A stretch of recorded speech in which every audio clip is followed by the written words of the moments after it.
specialists to brainstorm the potential and future of Web3 technologies. This production is brought to you by DoinGud, a NFT marketplace empowering creators and connecting people who want to do good across the world. In today's episode, we're going to discuss how creators can incorporate NFT technology in their practice. And we're very lucky to have very talented and fascinating guests today, artists from all different backgrounds. And I'm going to start with Sebastian Acker. Sebastian is a Berlin-based artist who has lived and worked in London for 15 years. His videos and sculptures and installations challenge the myths of origin and nature by bringing normally invisible materials or processes back into focus, for which he has used technology like photogrammetry, I don't know if I pronounce it correctly, and remote sensing techniques. Right now, his first book is being published. It's out. It's Traces of Other Places. Sebastian, can you tell us the story behind the book? I think we need to hear you. You have to. Good point. The book is about a video project which I did in collaboration with Phil Thompson, finished in 2017, for which we went to China to film copies of European architecture, and then go to the European originals afterwards and film them as well, and then essentially cutting everything together so you don't know where you are. So you have to rely on your visual cues alone to and the book basically brings together film stills and photographs from that journey through China, through all these copied landscapes, and essays by an art historian and a Chinese writer as well. Fantastic. I hope you'll be making NFT out of the whole project and the book after this podcast. Every single bit. And next, I would like to introduce Egor Kraft, new media artist and researcher, scholar and artistic director at Ethereum Swarm. He's originally from St. Petersburg, but he's also based in Berlin. He's a finalist of the many prizes and awards. And in 2017, he was included in New East 100, a list of people and projects shaping our world today, by Calvert Journal. That's very impressive. But also I wanted to ask you, Egor, about this very exciting project you did in Athens recently. Yeah, thank you, Ania. Hi. Can you hear me okay? Yeah. Okay, wonderful. So, yeah, the project in Athens, I just came back from Athens, where we've been showing been taking part in a large show organized by Onassis Foundation, which is, from as far as I know, one of the largest foundations doing contemporary arts in Athens. And the show was around artificial intelligence and art, basically including many agents working in both spaces, in arts and artificial intelligence. Curated by a wonderful curator, Ania Poullain-Majchrzak, who, if I'm not mistaken, has been part of VNA for many years. She's been a curator of digital programs in VNA. An absolutely mesmerizing show, a huge show in the park of Athens. It had to move away from the kind of the walls of the institution due to Corona restrictions. And I've been doing a commission work, which is part of the series in which I've been working for a while now. It consists of my kind of speculative approaches to working with AI and also documents of kind of historical documents. And in this particular case, I was working with classical antiquity, with marbles, with marble friezes and sculptures, and kind of trying to train neural networks to restore the missing fragments of this classical antiquity sculptures, and actually producing these outputs full of this bizarre misinterpretations and kind of glitches that neural networks produce, sort of fleshing it in real marble and turning it into real sculptures and exhibiting along with algorithm generated videos.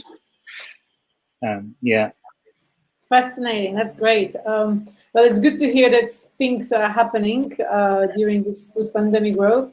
And now, hello, Kyle Gordon. Kyle is one of the co-founders and advisors creative strategies and curator at DoinGud. He's a veteran blockchain enthusiast, and he's also a successful artist in the NFT space. Also the founder of Studio Zero, and which is an independent production studio, art collective, and creative agency based in San Francisco.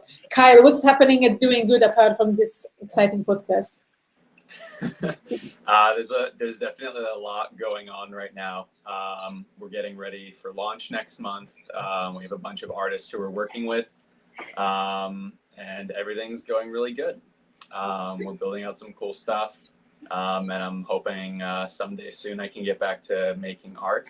But for now, hopefully building tools for creators to participate better and more mindfully in this space. Fantastic. I think it's so good that we've got a meeting of artists, creators from different backgrounds, and I feel that Kyle, of course, you just living and breathing NFT technology. Egor, of course, being in the Ethereum Foundation, you've got some knowledge and experience as well. Sebastian, I would like to hear about your experience of NFT technology, and perhaps you could tell us what's happening when it comes to Berlin art scene. What's the word on the street? Are people? What's the?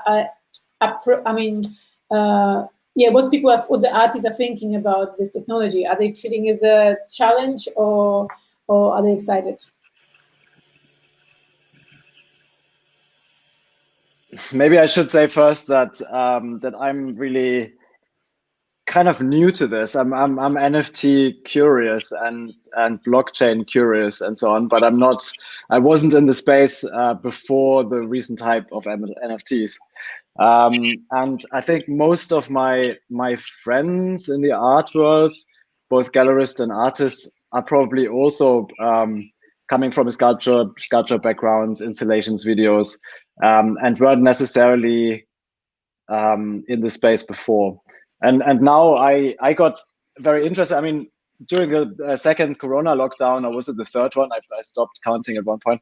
I found myself sitting on the sofa and listening to Clubhouse talks about NFTs, both words I've never heard before in my life, like so many people. And this was just it came to me as a completely new thing.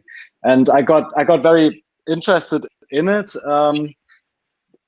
Like other people as well, there's a lot of, I find really mixed reactions. Some people are got completely into the space, have already minted several NFTs. Some artists I know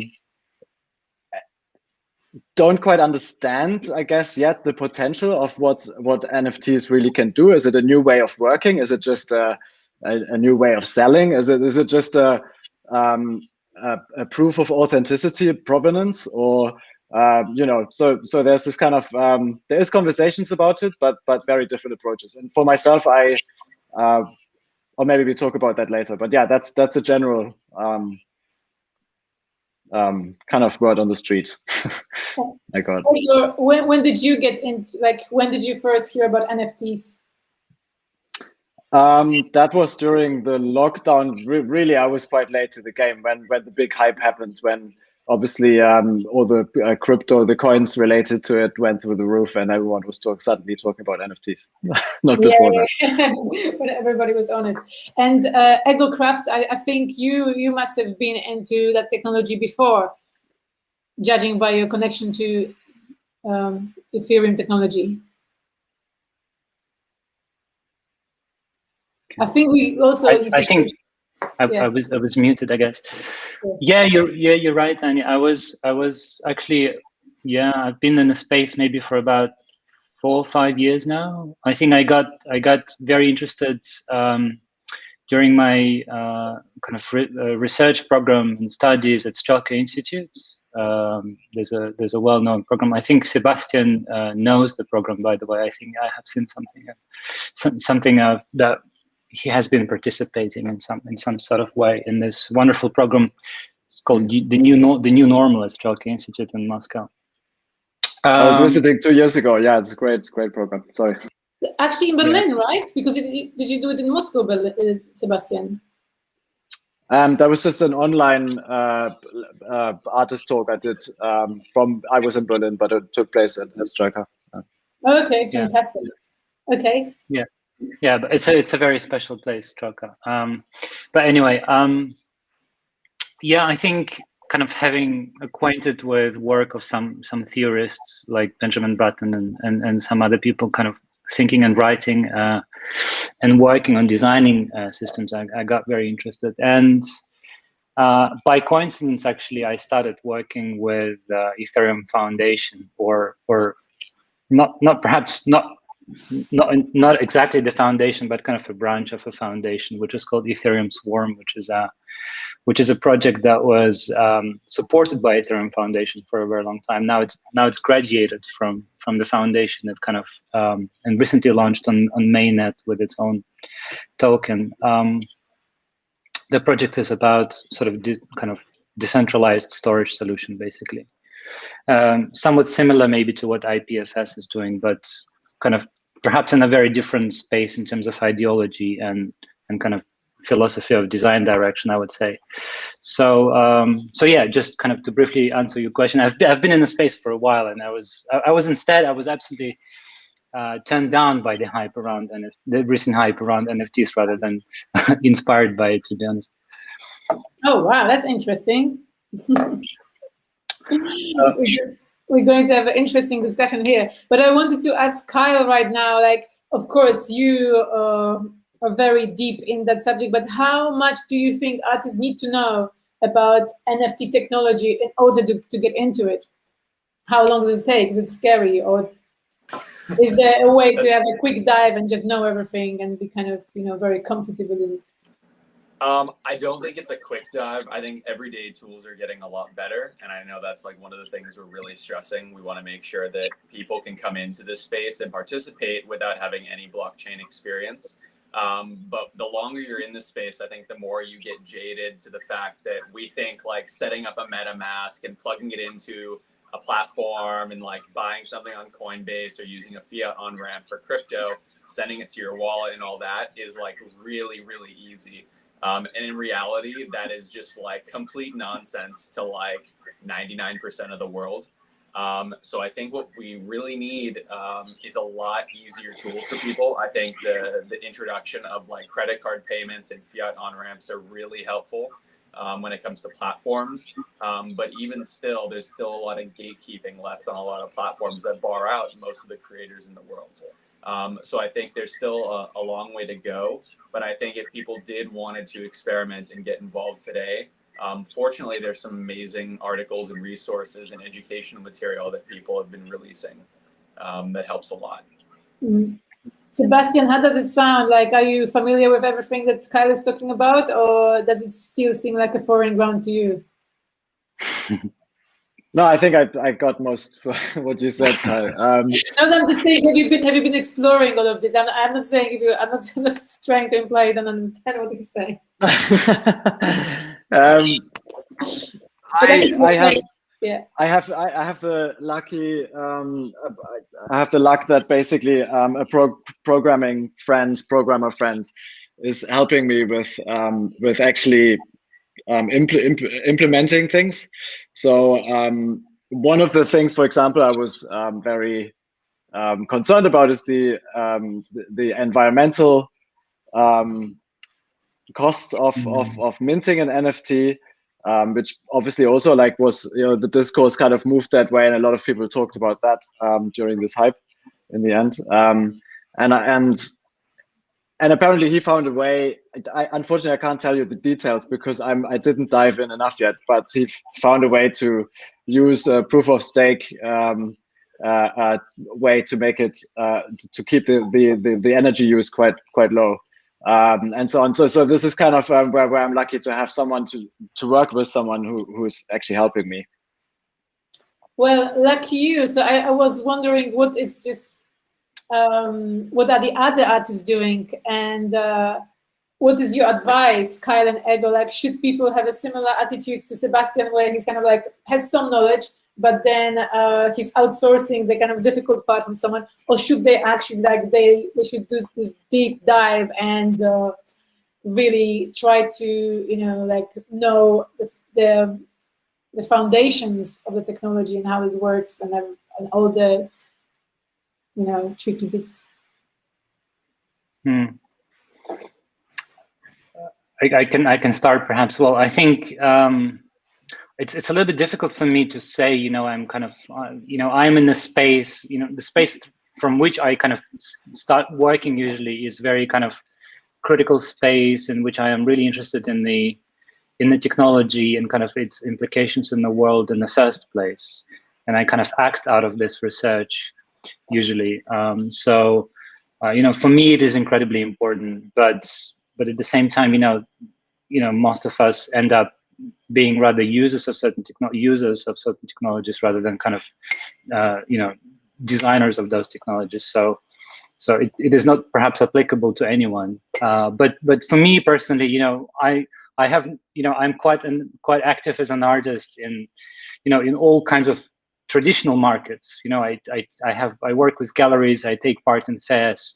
At the same time, I've been working with blockchain for about 5 years now, and I can say that I have not released any NFTs yet, and I haven't had much interest, in doing so. But at the same time, I'm incredibly interested in what is actually going on in this space, into which direction is it going, and why is it going that way, and kind of what are the flows, and what are the kind of sort of infrastructural and also perhaps aesthetical repercussions of things that are happening right now. I find them incredibly important and also interesting, in kind of both utopian and dystopian senses, really. Yeah. Oh, Ania, you're muted. Sorry. Yeah, I wanted to also tell you that you should tune in to the Clubhouse sessions by Kyle about NFTs, Sebastian, if you're into Clubhouse and NFT sessions. But Kyle, maybe you can tell from the perspective of working with DoinGud, how much would you like the creators who are using the platform know about the whole technology? Yeah, so I think it's when you come into the NFT space, there's like two different things you have to realize that you're a part of. The first part is you have the creative side and the art side, and the second side is very entrepreneurial and finance centric, because a lot of it surrounds crypto and blockchain. Most creators don't want to be that entrepreneurial, business-minded, marketing kind of person. And in the traditional world, that's where galleries, curators, and managers come in. And in the blockchain space, everyone's kind of applauding the fact that these middlemen are removed. And while in a lot of cases that's great, it actually puts a lot of work and pressure onto the creators, who actually have to now do all their own marketing, their hustle, etc. Similar to what we've seen people doing on Instagram when they push their own e-commerce shops or sell like their own art prints. Ultimately, the goal, I think, for most creators is to remove themselves from that picture so that they can just focus on creating. And I think the approach that we're taking with DoinGud is to actually invite back in the middlemen and actually incentivize and reward them for those who want to actually help and like empower creators and their voices and assist them with all the stuff that they don't want to do, such as the marketing. However, giving creators the option that if they want to be completely self-owned and self-sovereign, that they can do that on their own. It's just a matter of like, what does someone in this space want to do? Do they want to come in and kind of run their own operation and manage all their own finances and marketing? Or would they rather have someone with a bigger brand, bigger name, kind of put their energy into supporting them? And I think right now we have a lot of managers and people who are kind of doing this from behind the scenes on the behalf of creators. And hopefully we'll actually have this built in pretty soon to our ecosystem where it's just second nature. And it's not just creators and people scouting one another in like a traditional world sense and signing year-long contracts, but we can actually have people who sign contracts on an artwork to artwork basis, smart contracts. So that's kind of the approach that we're taking to it. So I don't think creators necessarily do need to know all of the blockchain stuff, but it is super beneficial and helpful to understand it from like a finance and an entrepreneur standpoint. Fantastic, thank you for that. I would like to announce that we have another guest, Simon. Yes, yeah, I'm so sorry, guys. Can you hear me? We can hear you. I think there is Yeah, we can hear you. Okay. So Simon, I'm not sure I'm pronouncing your name correctly. Simon Goinard? It's fine. Yeah? Yes, this is Goinard. It's everything is fine. Everything is fine. Okay. No. So Simon is a concept designer, pitchvis artist, and art director working in the entertainment and publishing industries. So he has worked with companies such as Disney, Ubisoft, 20th Century Fox, NBC, and more. So we're very lucky to have him here. Simon, can you explain us what is pitchvis? You write it like pitch deck, and vis, V-I-Z. Like I've never came across that before. What's a pitchvis artist? So a pitchvis artist is someone who is helping with which basically I'm sorry because I have to look to another laptop because the first one was not working. So I will always look. No, not in front of you. I'm so sorry, guys.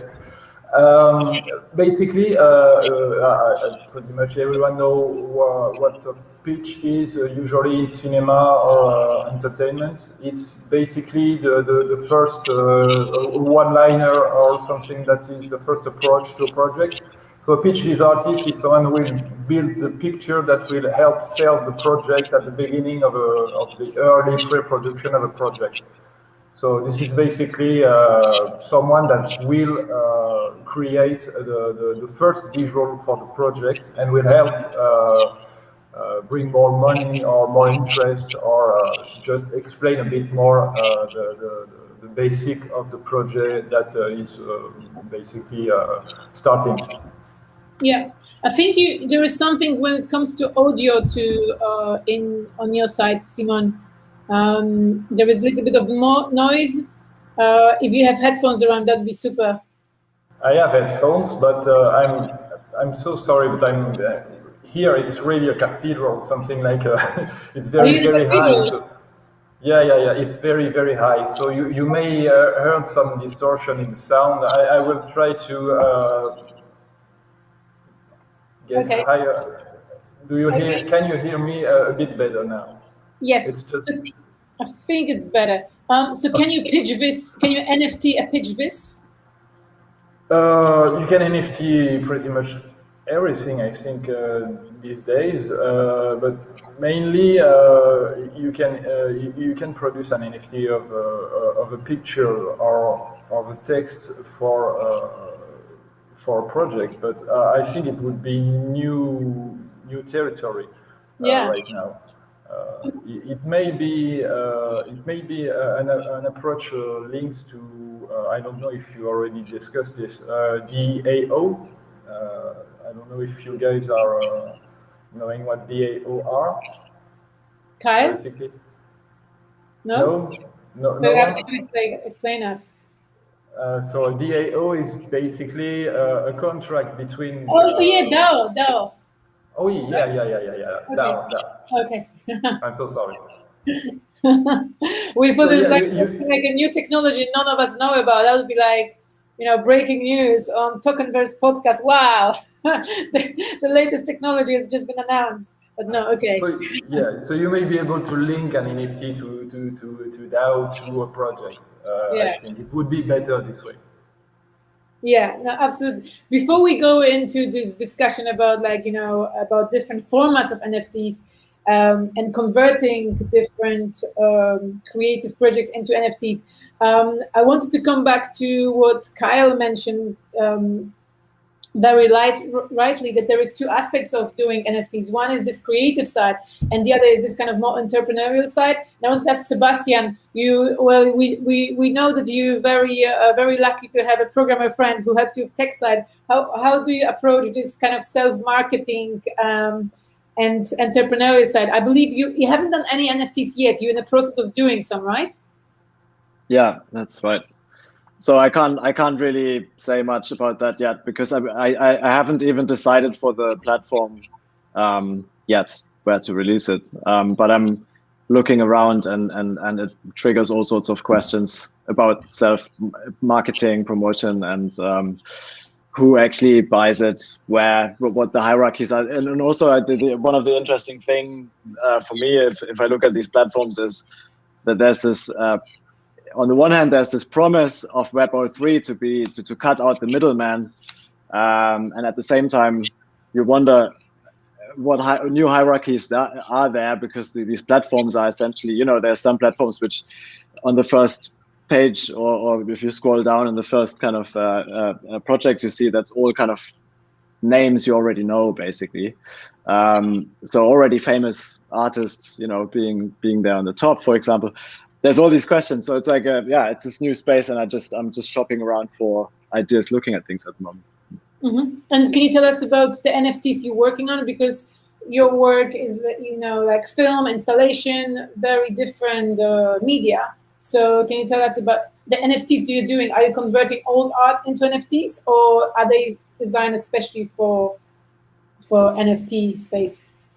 I was in the beginning, when I heard about this, I was wondering, obviously there's a lot of people who've been in the space for longer. I think there's people like Egor who are maybe more conceptually really interested in it, and then there's these collectibles, people making JPEGs, GIFs, whatever. I for a long time thought, well, first of all, the energy use, and secondly, I wasn't sure whether I just would ever release just a JPEG or a GIF. And I was looking for something, but then an idea came along with this project I'm doing with the Atacama Desert, which uses remote sensing technology and screen printing. So it is a physical series of prints, but then it's all about variations in a way. And I found a way, with help of the same programmer, to create a work which is self-generative, and so every time you open it, every time you look at it, it will look different in eternity, essentially.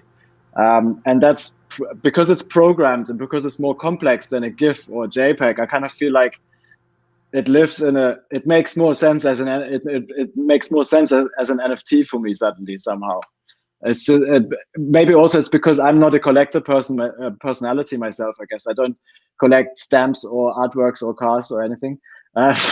So I find it hard to also understand, if there's just JPEGs, these collectibles or whatever. That's not my culture visually somehow, where this comes from originally. A lot of these things you see. So yeah, for me it was I was thinking about this quite a lot. Would I, what would be the context in which I would be happy to actually release an NFT or interested in it, and I found in the end a programmed work which lives, on a server somewhere. I mean, a JPEG or a GIF also lives on a server somewhere, but it feels, because it's so complex, and it feels like it makes more sense as an NFT, if that makes sense somehow, to release it. So I kind of also felt like there's maybe a balance there to strike between the energy use, so the environmental cost of minting, and what you're actually offering, somehow, there's a question of value for me there as well somehow. Mm-hmm. We're going to have a separate session on environmental side effects in one of our episodes, but it's great that you actually make it work for you, the whole NFT thing. And I wanted to ask Kyle, from your experience, the artists that you meet, do they actually struggle with kind of thinking how to? One thing is to understand NFT technology, but then how to actually use it, because as we heard from Sebastian, it took him time to actually think what to do, right? Yeah, that's a really good question.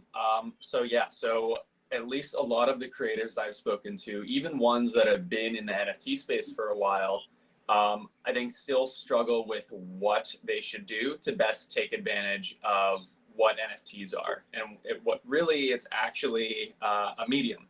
How do you best take advantage of a medium? Well, you work with it so that whatever other mediums are available don't represent it in the same way. And so I think the artists that are doing really exceptional things and really pushing the boundaries of what's possible with this medium are those who are working in an experience, or those incorporating motion. I think what we're starting to see is a lot of people are still uploading images or static images, or taking a photo of their painting and making it an NFT. And personally, I think there's a lot of missed opportunity there, because it's not really pushing the medium. It's actually just creating like a print, almost of like an original work. And so people who are coming in like Justin Sefi or Urs Fischer have really been pushing the space, because they take their physical fine art world medium and their practice of painting or sculpture, and they actually end up turning it into this new sort of thing that's either immersive, animated, like builds off of their brand and their aesthetic. And I think that's probably what a lot of people should be striving to do. How do you make this and really push the space and the medium for what you're building with? I think those are the ones who are going to be super successful long term. And I think as time goes on, people will get a lot more innovative and experimental with what they can do with this. Absolutely. And Egor, you said before that you don't plan to do any NFTs, but you see yourself more like an observer of the whole space. So this is not quite true. I think I'm exaggerating. Okay. Okay. So I think I'm exaggerating. I was interested in making NFTs that would kind of try and reverse the logic of what is NFTs are being right now, and in particular, I was really interested in kind of how is it that you can actually create the NFT that is not designed around ownership really, but the NFT that would be impossible to own, yet it would kind of exist on the blockchain. Kind of thinking about Ethereum blockchain perhaps as a public space, really, rather than kind of a space for this sort of kind of automated, kind of automated bureaucracy, and kind of thinking and looking a lot into. I'm sure many of us here are familiar with the work of Walter Benjamin, a writer and a theorist who was perhaps quite influential for media theory, who was actually writing at the beginning of the 20th century, who wrote a lot of this kind of really kind of interesting takes on mechanical reproduction and what it meant at the time, at the beginning of 20th century, when like such huge mediums as photography or film were becoming bigger and kind of and were gaining kind of larger adoption amongst artists as mediums, how radically they were really changing kind of the what he would describe as democratization of the art, as kind of trying to kind of escape the elitist framework in which art before that would be, such as painting, for example. There's only one painting, you can only earn painting, or you can earn a copy of that painting, and then all of a sudden with such technologies as film or photography, things would have become very easily reproducible, right? And that would kind of introduce a very different logic as to the value of art, really, kind of beyond the value of ownership. And I think I also kind of find it very interesting that if you look at the history of the internet itself, I think we can kind of speculate and kind of we can speculate about the idea that if internet was to be built now, if there was no internet and we were just to build the internet now, it would probably it would likely not be a similar internet. It would very likely to be this kind of very strange. It probably wouldn't be so similar everywhere. I can rather imagine that would kind of, the internet was built now in the context of current geopolitical context. It would perhaps be various intranets that would somehow be, kind of connected with one another. There would be a Chinese internet, perhaps Russian, American internet, European Union internet. They would have kind of gateways, but they would operate in different ways. And it's really interesting to me that internet, people that were actually, working on the initial protocol of the internet, on TCP/IP protocol and things like this, they were like very ideologically driven in trying to design it in such a way that it would be, that every user on every end of the world, on every end of the internet, would have exactly the same rights. And what's happening with blockchains and NFTs, I can see kind of, this is very subjective, but but I can see kind of good things and bad things at the same time. It kind of holds potentials for further kind of democratization of the internet and perhaps kind of decentralization of power. Yet at the same time, it works in kind of towards hard coding mechanisms that are not necessarily, kind of making the world a better place, such as, for example, venture capitalism. So in certain directions, we can see how things that happen around NFT and this kind of market, and also this the technological impacts on kind of environmental impacts of this market and these dynamics on the physical world. Both create utopias and dystopias. So I would, if I was to do an NFT, I would be trying to kind of break the logic of what NFTs are being built for right now, and what do they represent, if that makes sense. No, absolutely. Why did you say that when actually everybody was into NFTs, you were not so happy about it? Because obviously, I can see you see there's opportunity for. I can see you see that NFTs are opportunities for art scene and just generally. Yeah, I mean, I was just not very, I was a little bit skeptical because, I mean, I knew about NFTs earlier. I remember making a talk. Sorry, I need to plug in my laptop charge. I remember making being part of the conference maybe 3-4 years ago in Zetkayam. It's a very big museum in Germany, in Karlsruhe, which perhaps stands for one of the kind of most important media art museums in the world. There was a conference in which I was taking part with the folks that were not very well known at the time. They were CryptoKitty guys. Yeah. That at this point are kind of being seen as perhaps one of the pioneers of what NFT space is.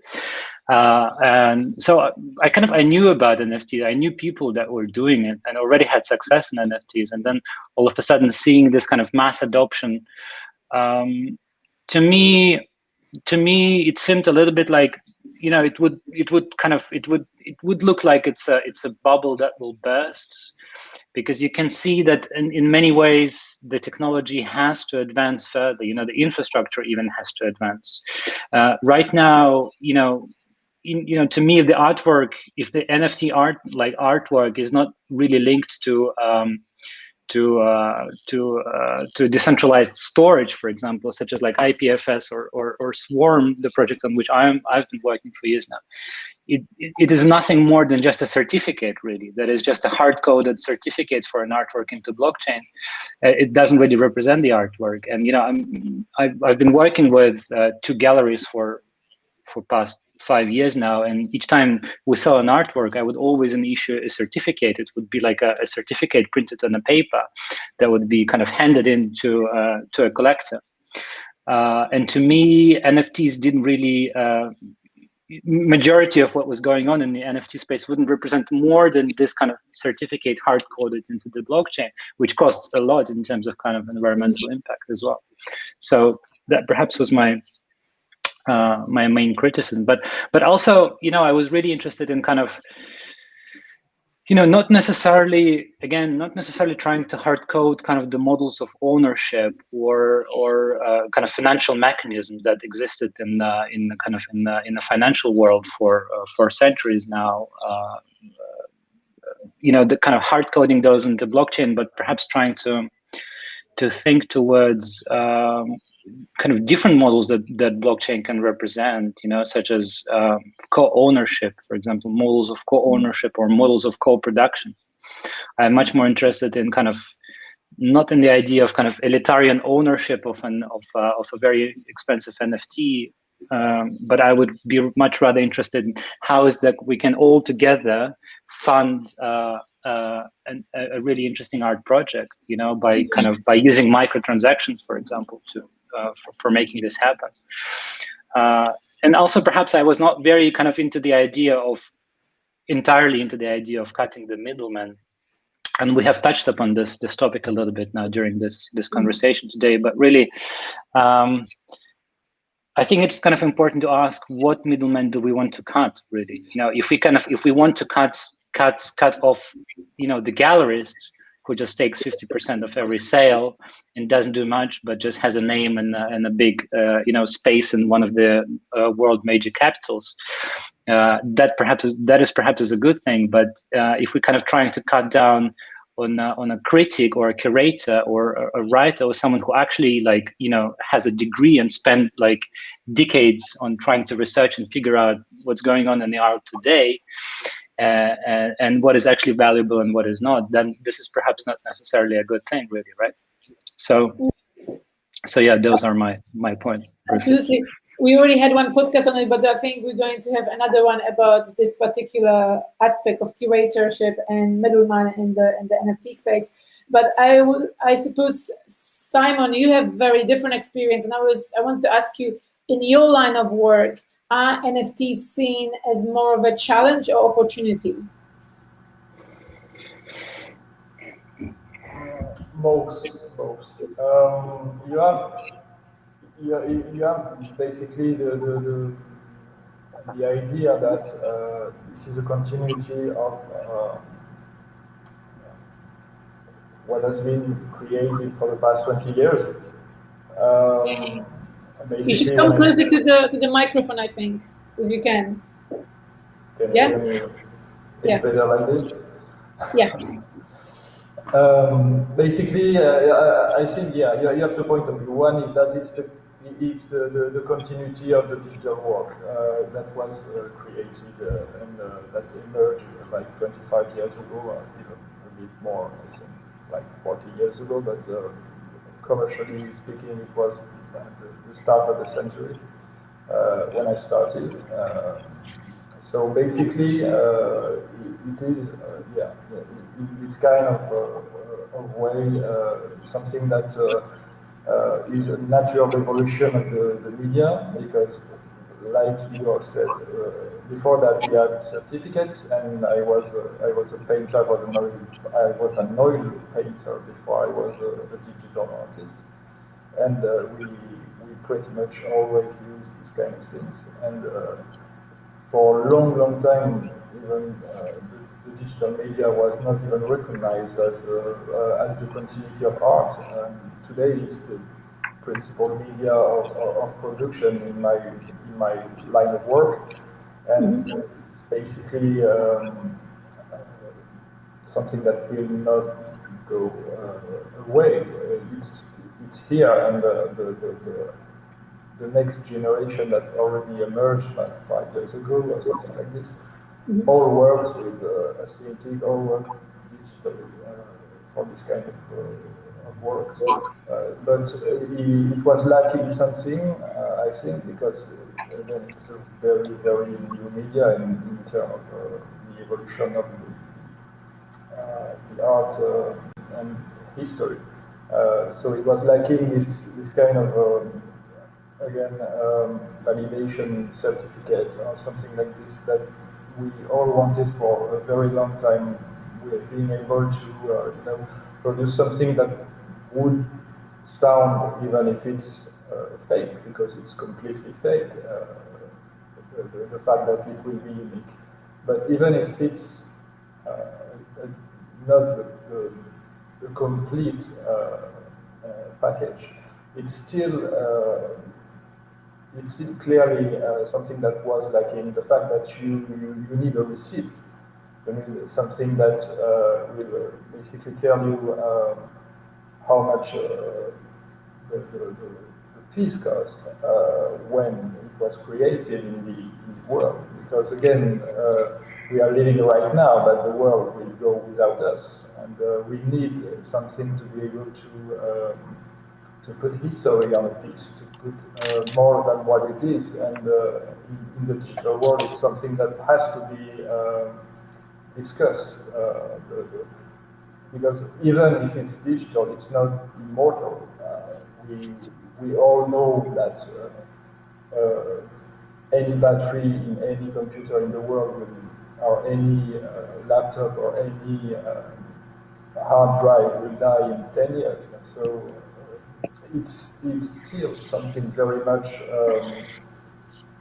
human in terms of the lifespan, the digital art.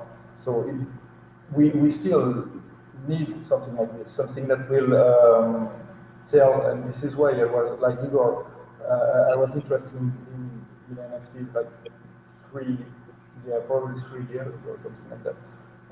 For this purpose only, to be able to put even more of a nail in the coffin of the old world in terms of producing what we are producing in my line of work. So this is the first point. The second point is the possibility in terms of of investment of NFT as concept pieces. It would be something that probably will emerge in the years to come, a way of financing and paying and rewarding the artists that are producing the work that is today a bit complicated to deal with. My point is that basically the world is still very much grounded in the rules that were always there in terms of, for example, the concept art. If you're not working in Los Angeles, for example, it's very complicated to work for something that is created there, just because you have rules in place that you need to have an artist. If you have to choose between two artists, you need to take the one that is local, for example. You have to pay him a certain way, you have accounting, you have things like that that are very, very annoying, and that basically means that some artists in the world, even if they are fantastic, won't be able to work for the industry because of this issue. And fantastic. I think we've also got on the lifespan now. We've got the because we're kind of running out of time, and I've got a very important question from one of the people from on the audience, and it's Theo Paulet, Theo Paulet is asking, how is DoinGud going to cope with the issue of owning up to the initial idea of NFTs, making their lifespan longer than the potential lifespan of the NFT platform it is minted onto? I think probably Kyle would be the most appropriate person to answer this, right? Am I right? Yeah. So basically, it kind of goes back to what we were discussing a little bit earlier. If the NFT isn't stored in a truly decentralized way, your NFT only exists as long as your platform exists. And odds are that might not be very long for most NFTs. And so I think with solutions like IPFS and Arweave and what was mentioned earlier, can you refresh me on the other one that you're working on? Oh, sorry, you're muted. Yeah, it's called Ethereum Swarm. Swarm, yeah. So basically, what we need is more decentralized storage solutions and platforms partnered with these solutions to ensure that the NFT lives longer than the actual platform. Because right now, a lot of the NFTs, maybe even half or more, actually probably won't exist in the next few years. So it just boils down to like the creators really needing to understand the technology and understanding how their art is being stored and minted in order to ensure that they're creating value for themselves and for their collectors and the people who are supporting them. And at DoinGud, we'll actually be using IPFS and Arweave, and we are looking into additional storage solutions as well, decentralized storage solutions. Mm-hmm. Fantastic. Thank you for that, Kyle. I would like to go back to our subject of different approaches when it comes to NFT creation. And I really like what Sebastian said, that, like his approach is, and Egor, what you said about, like really kind of progressing and taking this technology into another level. And as well, you, Kyle, you were encouraging the artists to actually, push the space and create something which is not just the JPEG, something a bit more inventive and actually, progressive for your practice. And at the moment, most of the conversation about NFTs is just like, just the technology ownership, like this got sold for so much and so much money. And I suppose this narrative is also very important. So I wanted to bring it to the table, and maybe we could have a little brainstorm. How can we make this narrative more important? How can we push that so it's also being spoken about, and artists can actually, be encouraged to be kind of playful or courageous with this technology? I don't know who wants to speak first.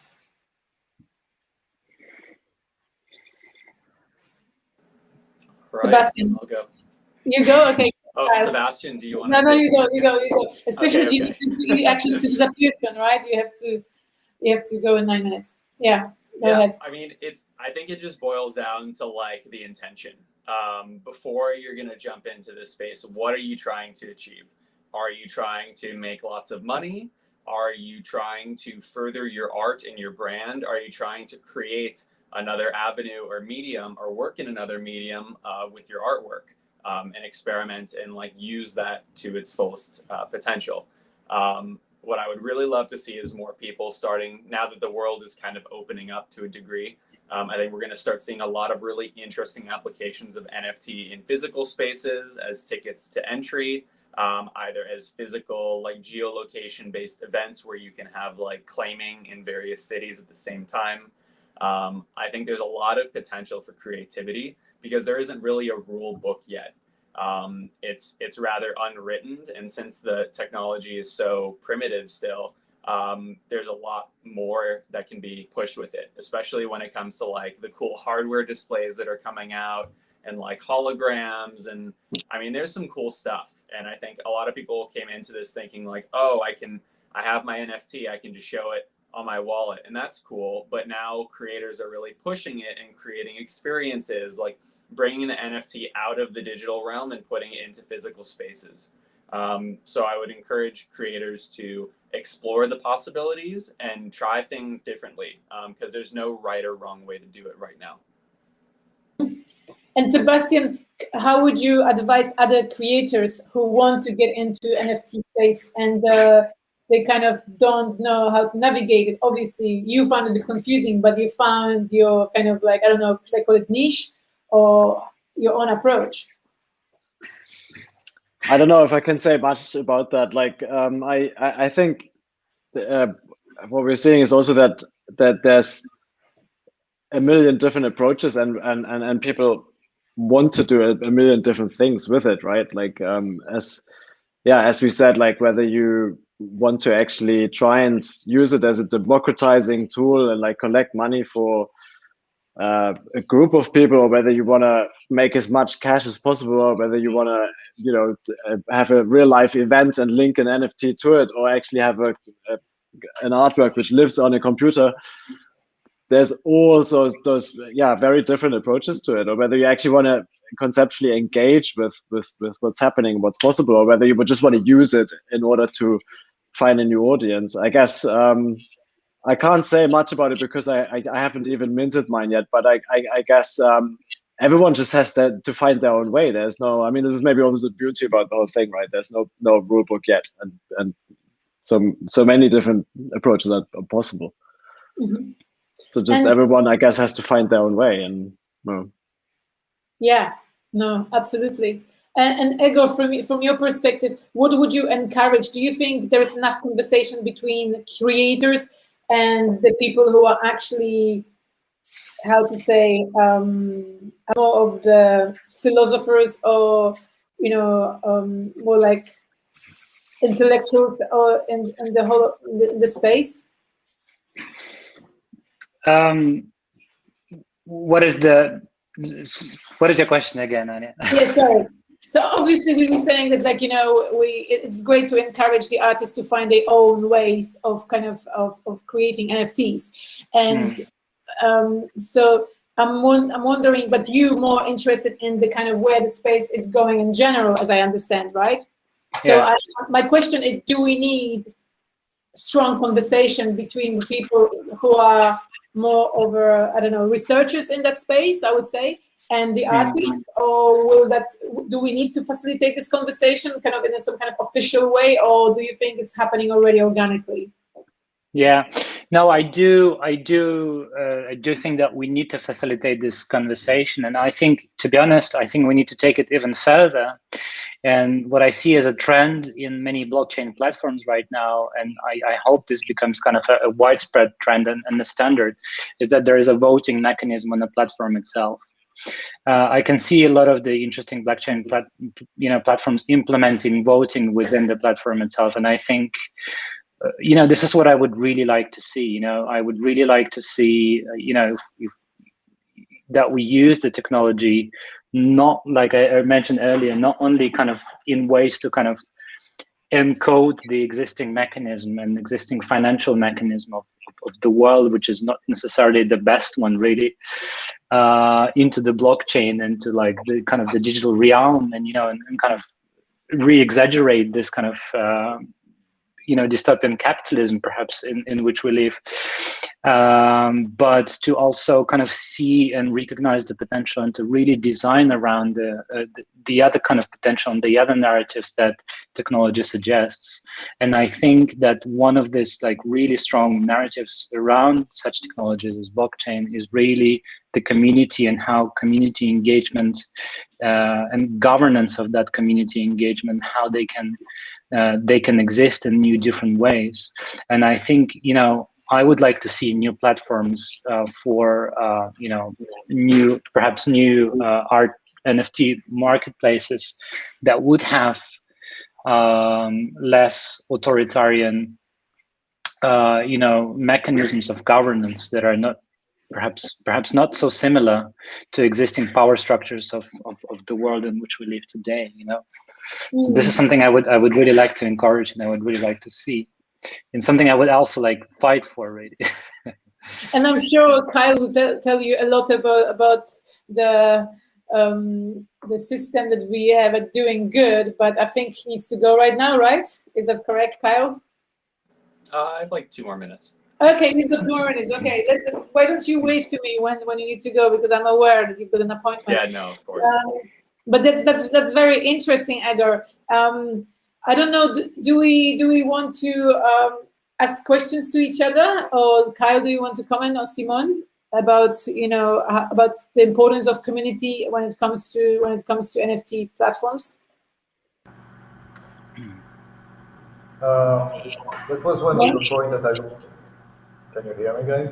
Yeah, but try to make sure, because there is still kind of lots of distortion on your audio. If you maybe does it work at all? Your microphone? Hello?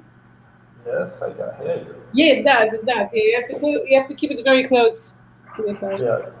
No, I'm really sorry. This is a good example of why we need to rethink everything, probably because here you have a windstorm right now. So welcome to the climate change of the future. We have windstorm here every 3 days or so. Or maybe you can come closer to your computer. Maybe your microphone doesn't work because there is still lots of distortion. I don't know what everybody else thinks. Simon, if you try. Would you try me? Is it better? Can you talk? I can talk right now, but I don't think it's the computer. I think it's probably, like I said, I think it's probably the noise here. Maybe you're right. Okay, sorry for disturbing you. Please continue. I'm really sorry about this. Like I said, you have lots of wind here, and it's very, very high. Yes, the community idea is the main issue, and probably the solution to most of the problems. We have the technology right now, even if it's not perfect, but we don't have a way of translating what needs to be approached by most of the people here. I think I'm sorry to disturb you once again. We're just going to say bye-bye to Kyle, the co-founder and advisor at DoinGud and the NFT artist. Bye, Kyle, and see you soon in the upcoming episodes. Ciao. Bye. And Simon, please continue. Yes, basically we have lots of people right now doing lots of different things in the NFT world, and we more or less all have the same concern, the same issues, I think, and no real way right now to express and to really find the best place where this kind of technology would be just more than a way of making money. We don't have that right now, I think. And this is why I'm here today, I think, because this is why I said yes to this meeting, because I think you guys are doing something that is trying to answer those questions.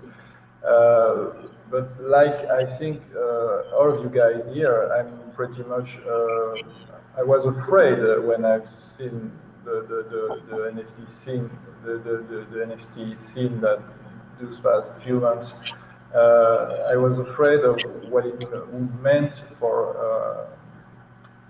the environment. I was afraid of what it meant for reproduction of the basic, simple system that we have right now in the real economy, and those issues that are growing inside most people that are looking at the NFT world right now were not answered by anyone. Even if you have a few idea of what it meant to go beyond the problem, the technical problem, and the problem that is linked to cryptocurrency, it wasn't really answered by anyone. I think from what I read from the platform that you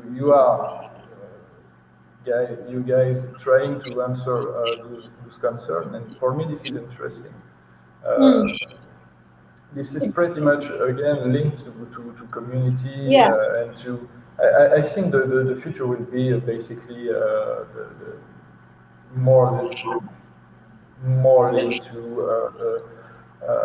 to these kind of things, not platforms, but communities that will rebound and make things move the way it has to go. Because I think, the platform web is slowly dying, and you have pretty much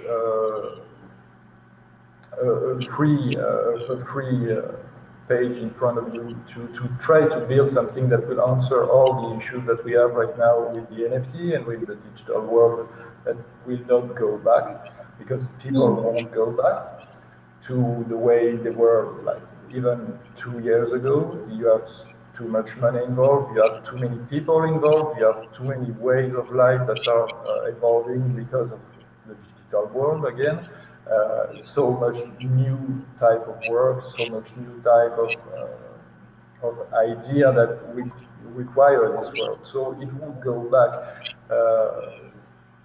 Pretty much what we have to do right now is to find ways to go with the wave, and no trying to fight a tsunami. You can't fight a tsunami. Yeah, that's true. And as we can see here, that like we cannot discuss all the aspects of the NFTs, which are like, like it's like the oceans, all the subjects we discuss. And DoinGud, as you mentioned, is a very ambitious project. But you guys are also, our guests are also involved in very exciting projects. I was just wondering if you want to use this last couple of minutes in asking some questions to each other. No? Well, maybe you can also email each other, or post it on Telegram I will have afterwards. some questions, but Yeah. I will have some questions, but I don't know if you guys are that interested in answering any of them. So, how long do we have? I'm sorry, Ania. We only have like 2 minutes, really. So, Okay, so it's I think it's pretty much we would need 3 hours, I think, or something like this. Okay, so maybe Simon, why don't you email me with your questions? Maybe we can come up with the subjects of the new broadcast. I'm even looking for a charger now because I'm worried that I'm going to I'm going to die of battery. So maybe it is a good time to wrap up this episode. Let's wrap up this episode. Thank you so much. Again, I'm very pleased that you all agreed to take part in it. Sebastian, Egor, and Simon. It was great talking to you. And next week we'll be broadcasting live from Paris, where there will be lots of interesting Ethereum and NFT centered events happening. So it'll be same date and time. And again, thank you so much, Sebastian, Egor, and Simon. And have a great week, everyone. Ciao, ciao. Bye-bye. Thank you.